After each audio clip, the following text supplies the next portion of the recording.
Mbah saya itu terkenal wali, yang bapaknya bapak. Itu kalau kesini nyifati Badullah satu.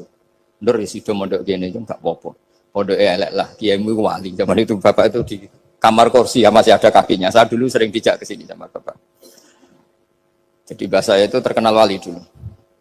Jadi mbah saya itu tirakat terus sampai kapundhut itu poso terus. Kebetulan cucunya agak niru. Saya tidak niru itu karena itu Gus Zaki. Memang disuruh tidak niru. Kata mbah saya, kira usah tirakat, terus tak tirakati aku. Itu. Jadi saya, Mbah Mun juga gitu. Kowe haram tirakat, terus tak tirakati aku. Saya senang sekali. Tapi tua-tua kok mikir putu. Nah, terus nirakati putuku sopo. Jadi mulai jadi kiai betul Mas Nadif, saya ini sudah mulai mikir putu. Karena saya ini termasuk orang yang kecelok alim yang enggak banyak orang menghormati karena sudah diramal sama mbah-mbah. Di dulu mbah saya Mbah Nur Sam itu kakak saya itu SMP SMA, kakak saya yang kedua juga SMP SMA. Mbah saya itu Mbah Nur Sam itu yang nganterkan bapak ketika mondok sini itu, yang ikrar karo Badullah wali Mbah Nur Sam, ahli tirakat, ahli puasa. Itu bilang, Nur, anak sing iki aja pondok, aja sekolahno. Sumben sing ngalim ku anak sing iki. Ketika saya hampir tamat SD sama mbah saya Tuban, mbah saya Narukan juga di Sabdo begitu.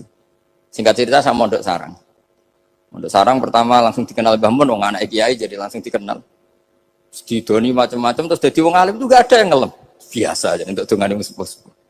Ya sebenarnya agak kecewa ya, saya inginnya kan dianggap prestasi gitu, ternyata dianggap doanya orang-orang sepuh.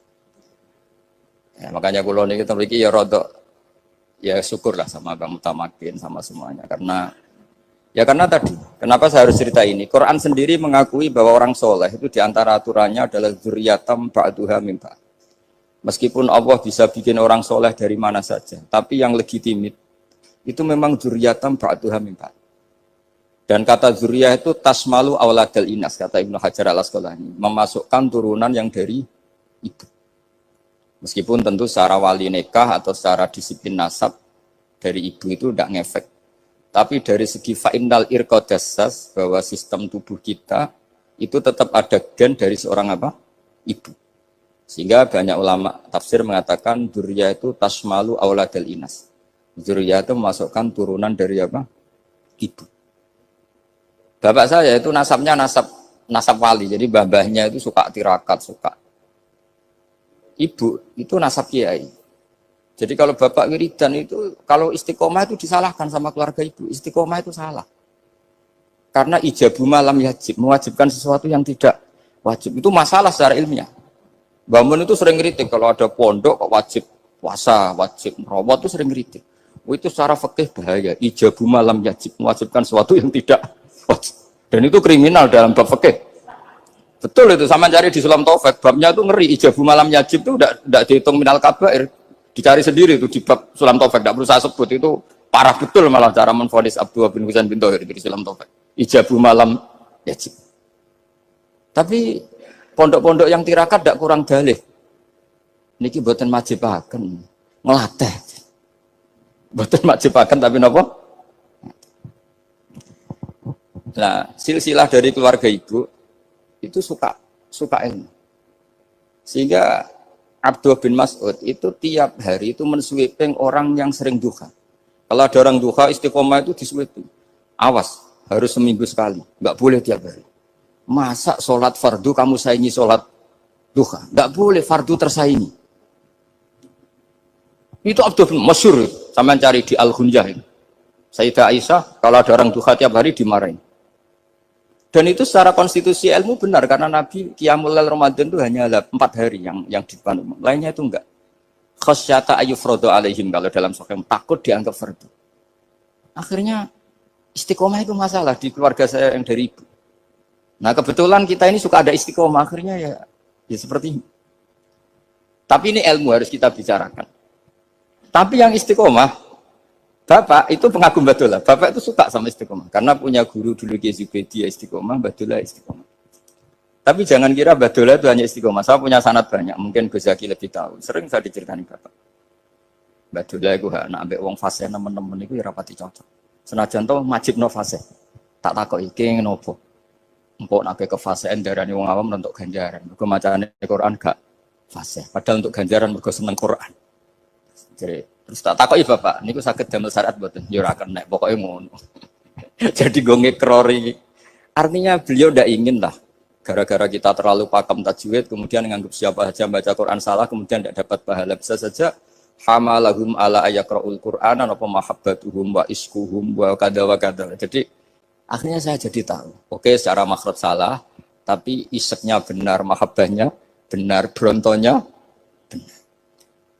Jadi sebetulnya Abdullah itu punya sekian makalah tentang ilmu. Hikam juga gitu. Nur nak cah santri ngaji ihya itu jauh oleh, tapi nak ngaji hikam mojo.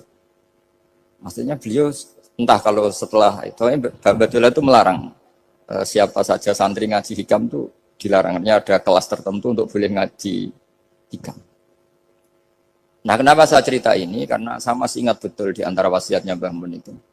Pirroh sebab apa Fatihah kok ihdinas siratal mustaqim bukan siratoka tapi siratal ladzina an'amta alaihim. Dawe Mbah Mun fa inna Allaha ta'ala la ya'kul wa la yashrab wa la yanqih wa la kadza wa kadza. Allah itu tidak makan, tidak minum, tidak tidur. Sehingga kita tidak bisa niru Allah. Tapi yang makan tidur itu manusia. Sehingga kalau ingin dekat Allah ya niru siratal ladzina, bukan siratoka. Kita cara tidur niru Kanjeng Nabi, niru ulama, cara makan, cara minum, niru Allah tidak bisa. Makanya bukan ihdinas siratal mustaqim siratoka tapi siratal ladzina an'amta. Maka dalam beragama itu butuh master, butuh panutan. Ya tentu Mbah Mun oleh ngendikan pakai luwet orang-orang kuno. Cara Mbah Mun pakai cantolan. Maka saya punya makalah banyak dari Bapak, dari Mbah Mun, dari Mbah Zubair, dari sampai saya itu hafal sanad sampai Rasulullah SAW. Karena yang bisa mengawal ilmu itu sanad. Termasuk saya di sini bawa kitab Ar-Risalah Al-Qusairiyah. Nanti saya baca beberapa panutan kita. Di sini ada Abdul Qasim Al-Junaidi, ada Abu Yazid Al-Bustami, ada banyak ulama yang ditulis Ar-Risalah Al-Qusairiyah. Dan itu yang membentuk Imam Ghazali, kitab Ar-Risalah Al-Qusairiyah. Tapi sekarang kita ini tidak belajar lagi tentang tasawuf. Tasawuf itu Abdul Qasim Al-Junaidi jadi wali itu bukan wiridannya terlalu banyak, enggak. Beliau pernah bikin satu kalimat yang menjadikan Allah itu ridho. Kalimatnya begini, kalau malam beliau wiridan gini, ya Allah, kenapa engkau ngasih rezeki saya? Padahal engkau tidak butuh saya. Kalimatnya sederhana. Kalau seorang majikan ngasih servis sama karyawannya, memang butuh pekerjaannya. Orang tua ke anak butuh kasih sayangnya. Tapi engkau ini zat yang tidak butuh saya, tidak butuh kita. Ngapain ngasih? Jadi punya sisi betapa Allah itu luar biasa. Wong tidak butuh kok. Ngasih itu kan luar biasa. Jadi karena mensifati seperti itu, Allah itu ridho. Itu luar biasa. Normalnya orang memberi itu kan, apalagi orang memberi kiai itu kacau sekali. 1.000 jaluk swarga. Salam template 1 juta wae jaluk apa?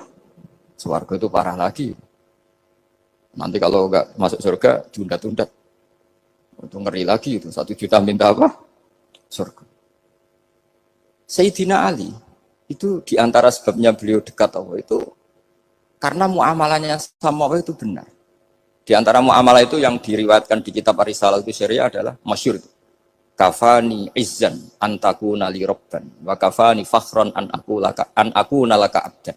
Tiap malam ya beritanya itu. Ya Allah, saya sungguh sangat mulia karena engkau yang jadi Tuhan. Coba kalau saya dituhani manusia yang mati atau dituhani siapa yang mati juga. Wa kafani fakhran an aku nalaka abdan. Saya ini bangga sekali karena jadi budak, jadi hamba zat yang tidak mati. Jadi pakem-pakem yang menjadi masyrab kalau dalam bahasa tasawuf itu yang menjadikan wali. Sehingga yang dikatakan ibadah itu apa? Ma'rifatullah. Mengenali Allah secara benar. Jadi jangan kira wali-wali dulu terus terlalu istiqomah, ada juga. Mereka punya pakem yang menjadikan Allah itu ridho. Saya beri contoh nih di sini banyak makalah nanti saya beberapa baca tabarruk. Banyak riwayat dari orang-orang sufi. Nabi Ibrahim itu pernah ketemu orang Majusi. Beliau terkenal sakhok, terkenal sakhian. Ketika ketemu orang Majusi, ya Ibrahim saya ini sehari saja ngasih makan saya. Kamu kan tukang ngasih makan orang. Terus, ya tapi bisyarti antus 5, kamu harus Islam. Fakihnya Nabi Ibrahim adalah, kalau saya menolong dia berarti nolong orang kafir. Setelah orang itu lewat, berlalu karena Nabi Ibrahim nggak mau hormat, Allah memberi wahyu ke Nabi Ibrahim. Kenapa ya Ibrahim tidak kamu terima 1 hari, kamu kasih makan 1 hari? Ya karena dia majusi. Kata Allah, dia umurnya berapa? 60 tahun. Tanyakan, pernah kelaparan kan hanya hari ini? Iya ya Allah. 60 tahun dia kafir tak kasih makan. Minta kamu sehari aja kok gak boleh. Akhirnya Nabi Ibrahim dipanggil orang majusi, dikejar dipanggil. Ayo tak kasih makan 1 hari. Kok kamu sekarang jadi baik? Habis ditegur Tuhan. Terus kata, ahakada yu'amiluni. Apa seperti itu? Tuhanmu mengu'alamalai saya. Ya na'am. Akhirnya Islam orang majusi. Jadi itu lagi-lagi ilmu. Jadi yang dikatakan ilmu itu satu teori atau kalimat atau apa saja yang menjadikan kita ini pakem. Meskipun pakem itu kadang sulit diterima orang-orang khusyuk. Orang khusyuk itu ya nyun sewu ada sisi nakalnya. Makanya Mbah Mun sering kayak jargon masyhur. Zada khusyuan, zada jalan, tambah khusyuk, tambah bodoh. Bukan bodoh dengan makna salah itu enggak. Memang kadang terus anti ilmu. Misalnya gini, ini contoh yang karena saya ini mengkhidmati ilmu, saya beri contoh yang urusan ilmu. Ada orang sujud diinjek orang fasik, kepalanya diinjek orang fasik. Terus si orang yang sujud tadi ini ada di Sahih Muslim juga ada di Ihya. Wallahi la yaghfiru wa laka. Pakai sumpah, wallahi la yaghfiru wa laka. Allah langsung mewahyukan ke Nabi fi hadzal zaman, fi tilkaz zaman atau fi dzalikaz zaman. Man dzalladzi yata'alla alayya alla aghfira li fulan qad ghafartu lahu wa ahbattu amalak. Katakan ke orang itu, siapa yang mencatut nama saya yang hanya berstatus tidak memaafkan. Itu enggak fair. Saya ini Tuhan kok bisa yaghfir, bisa yu'adzib. Kok sifat saya tinggal satu yu'adzib itu gimana? Dicatut separuh itu Allah tidak terima.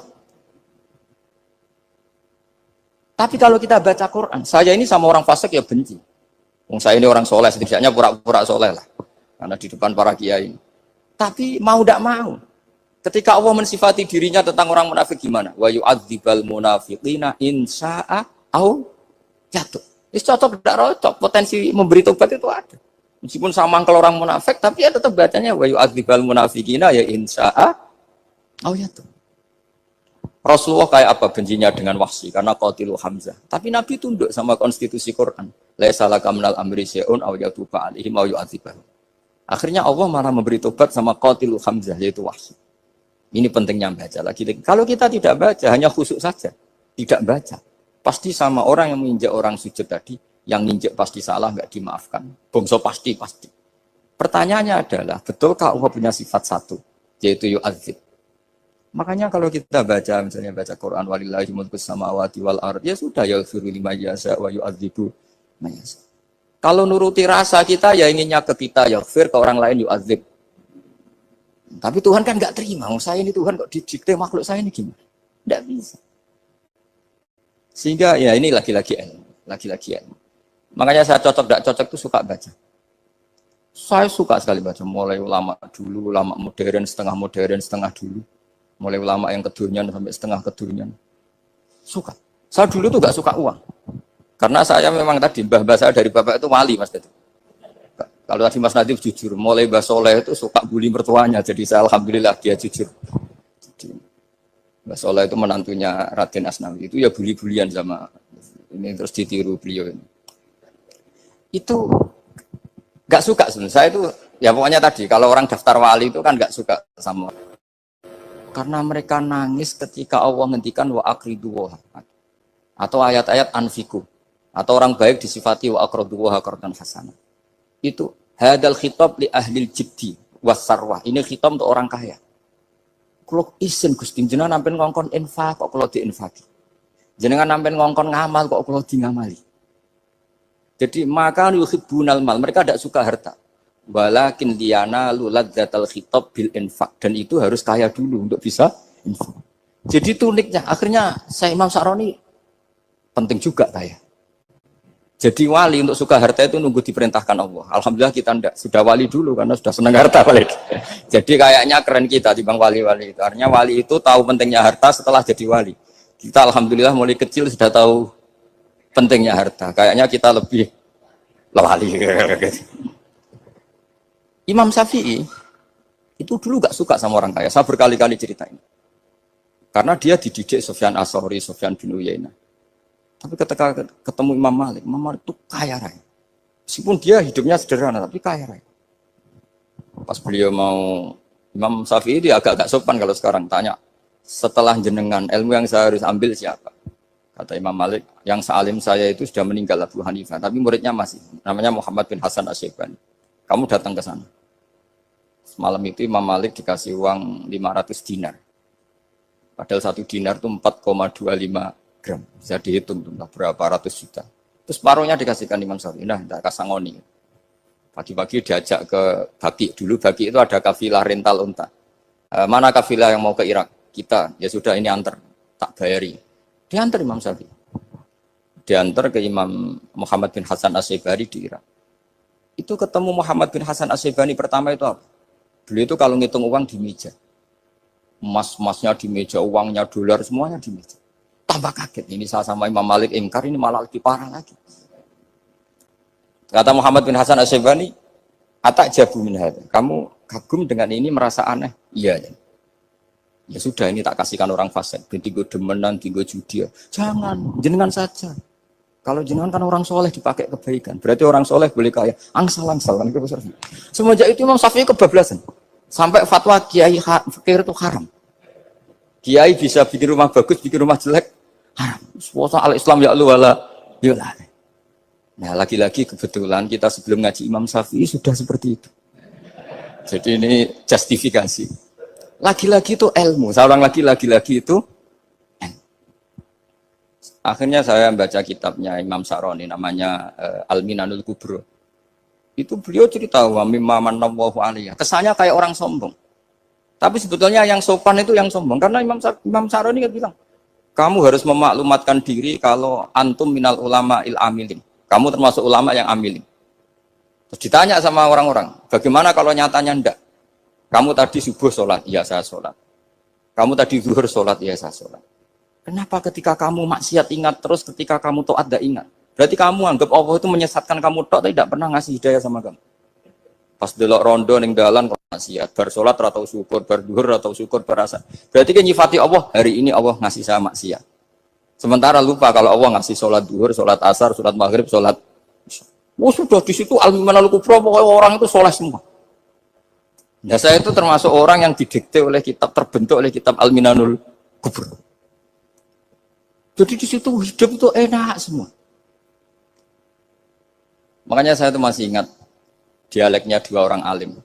Nggak perlu saya sebut, ini agak sensitif. Karena ceritanya itu ada anaknya kiai mau nyalek.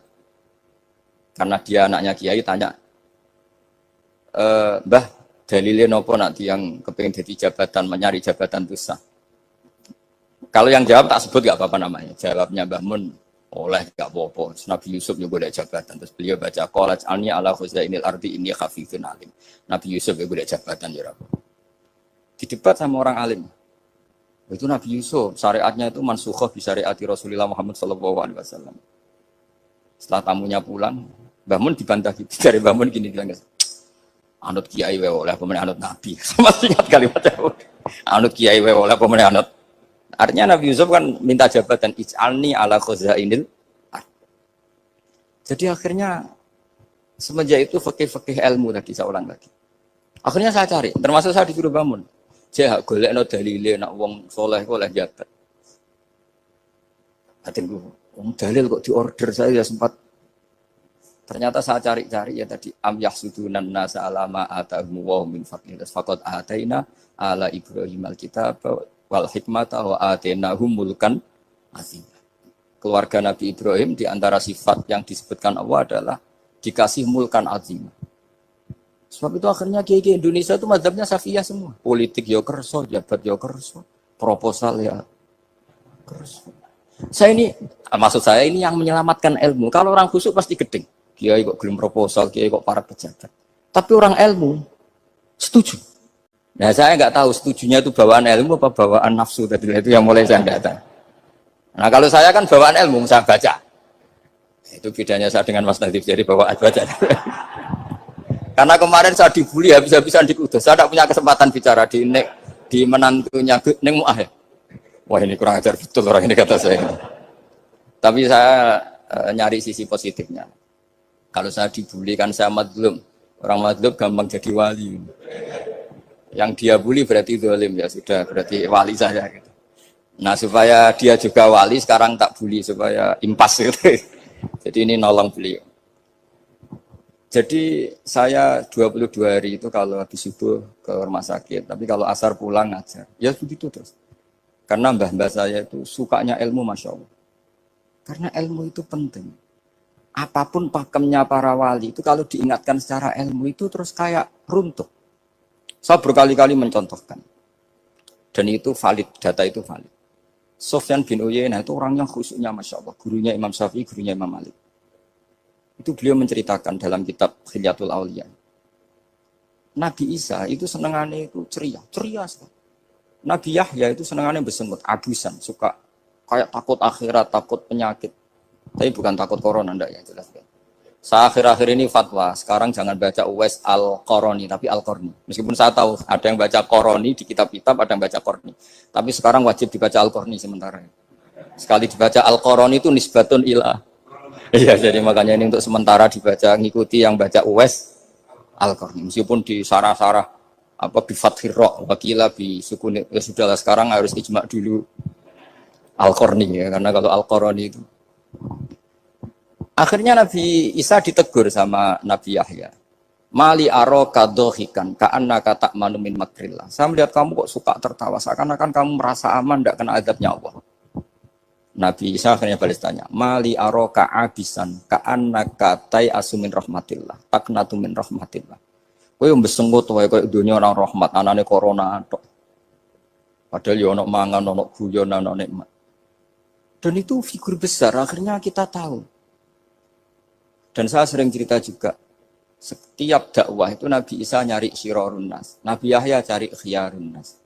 Tentu alasan Nabi Yahya gampang, berteman orang baik itu baik lah, nyaman, terus akibatnya juga baik. Nabi Yahya enggak. Limada tanzilu ala syirorin nas. Kenapa kamu singgahnya ke orang-orang yang buruk? Ana tabibun udawil marto. Saya ini dokter, tentu menyembuhkan yang sakit. Akhirnya terus di Indonesia banyak kiai yang kancanan orang fasik ya banyak. Tapi ya tentu yang benar itu yang mensolehkan yang fasik. Yang mesti salah yang menjadi fasik karena ketularan yang. Tapi itu lagi-lagi apa? Ilmu yang bisa menjadikan kita percaya itu ilmu. Saya tuh suka sekali baca kitab yang berbeda. Saya sekarang baru belajar kitab orang-orang Hanafi. Orang-orang Maliki. Saya kemarin dikirimin hadiah oleh keluarga Pak Kures. Ada tanda tangannya Pak Kures dari Habib Ali, dari keluarga beliau. Diri kitab namanya itu Sarah Bukhari yang dikarang orang India, orang modern, Anwar ya, Anwar Shah, orang India ya, orang Shah. Itu beliau termasuk mujaddid kalau dalam perasaannya orang India. Mensarai Bukhari ya, kira-kira sanadnya Sayyid Muhammad ke beliau itu 3 atau 4. Beliau termasuk orang-orang yang bisa membentuk India seperti itu. India kan banyak syurahul hadis, termasuk Waliullah Ad-Dahlawi, terus Syekh Yusuf Al-Kandahlawi, banyak lah saya. Itu beliau cerita di kitab-kitab itu bahwa ilmu itu harus diungkapkan. Terus beliau cerita banyak tentang kewalian. Sampai dalam cerita kewalian itu unik. Dan terus kayak jadi wali itu gampang sekali. Ya diantaranya itu wali itu mau modal rasido. Sab'atun yudhilluhum wa fi dhillihi wa maladhilla ila dhillihi. Itu diantaranya itu wa rajulun da'athu imra'atun datu jamalin wa mansibin faqala inni akhafu. Mau modal gak sido. Wis dijak wong ayu menarik muni ra gelem. Modal ra gelem iku wis iso dadi wali. Iku yudhilluhum wa fi dhillihi wa maladhilla. Ya. Nah, masalah kita ora digelemi lah itu masalah. Itu sangat. Jadi gampang sekali dalam kitab Al-Minanul Kubra. Dan kalau baca itu enak. Misalnya gini, tentu masa lalu kita yang buruk itu tidak diceritakan orang lain. Dan itu kadang karena gengsi. Tapi kalau melihat hadisnya Nabi itu gampang sekali. Kullu ummati mu'afan ilal mujahirin. Umatku semua itu dimaafkan. Kecuali yang memperlihatkan salahnya dosanya. Jadi nggak boleh kalau sampean sekolah nggak naik kelas cerita anaknya. Kalau saat dulu nggak naik kelas, kalau punya utang koperasi nggak pernah bayar, nggak boleh cerita seperti itu. Kalau ditanya, bapak dulu pinter nggak? Oh pinter sekali. Harus bilang gitu, pinter sekali. Pernah ranking sekali, sudah nggak apa-apa itu. Meskipun dengan makna yang lughawi ya. Saya dulu iskal. Kan Nyun Sewu saya ini sering diparani orang yang mau tobat tercerita Gus saya dulu sering main perempuan, sering mabuk, tapi sekarang saya mau tobat gini-gini. Karena ini orang awam, tak terima. Tapi saya bilang gini, kamu jangan cerita ke anak kamu. Terus dia cerita, tapi kan saya harus jujur. Karena ilmunya dia baru terlalu jujur itu penting gitu. Terus pokoknya menurut kula ora oleh cerita, pokoknya ora oleh cerita. Ya Gus oke nurut. Setelah itu saya nyari-nyari sarah, termasuk kitab itu. Kok bisa orang yang tidak mujahirin, orang yang menutupi salahnya malah dimaafkan, yang cerita jujur pernah salah malah tidak. Sangat-sangat bener. Misalnya seorang bapak cerita, "Jong aku dhisik nak pacaran tak ambung." Misalnya, anaknya mesti suatu saat kan dia puber. Mesti nak ngambung niru bapak. Nah, kalau yang cerita itu ribuan atau jutaan. Jong aku zaman yang pondok itu rezekiku kok bodoni. Kan terus jadi syariatun mutabah. Apalagi yang cerita ini ternyata jadi kiai, ternyata gitu ya tetap jadi kiai. Jadi kalau pura-pura soleh di rumah pura-pura soleh, seakan-akan di pondok tidak pernah kodok, tidak pernah setor meluntir, tidak pernah apa kan? Katanya, lalu lucunya, oke itu alasan. Alasannya Imam Ghazali itu paling masuk akal. Ini saya cerita, ila aliman barokahnya baca Imam Ghazali. Fa inna wa ta'ala yakrohu zuhurul ma'asi. Wa min asbabi zuhur adalah al-mujaharah. Karena Allah itu gak suka maksiat itu begitu kelihatan. Dan awal dari kelihatannya maksiat adalah semua orang cerita. Akhirnya maksiat dianggap biasa saja. Jadi kalau semua orang cerita zaman mondok nakal itu artinya semua orang yang nakal. Oh itu niru kiai ini, karena ini niru kiai. Kan repot. Tapi kalau semua kiai sok suci atau suci betul, dan semoga ya suci betul, kan yang mau maksiat ini gak punya alasan, karena masternya gak pernah maksiat. Meskipun sebagian yang seutuhan gak pernah konangan, gak tahu, pokoknya yang penting seperti itu. Itu hebatnya konsepnya. Saya dulu ya eskal loh. Kok? Ya tadi kullu ummati mu'afan illal mujahirin. Saya dulu seeskal. Tapi setelah baca Ihya kata Imam Ghazali, karena Allah itu gak suka zuhurul ma'asi. Allah gak suka kalau maksiat terlalu muncul. Dan termasuk sebabnya muncul adalah setiap orang jujur menceritakan masa lalunya. Sebab itu kita sebagai orang Islam yang entahlah istilahnya apa. Kalau istilahnya Mas Najib Islam Nusantara atau moderat macam-macam lah.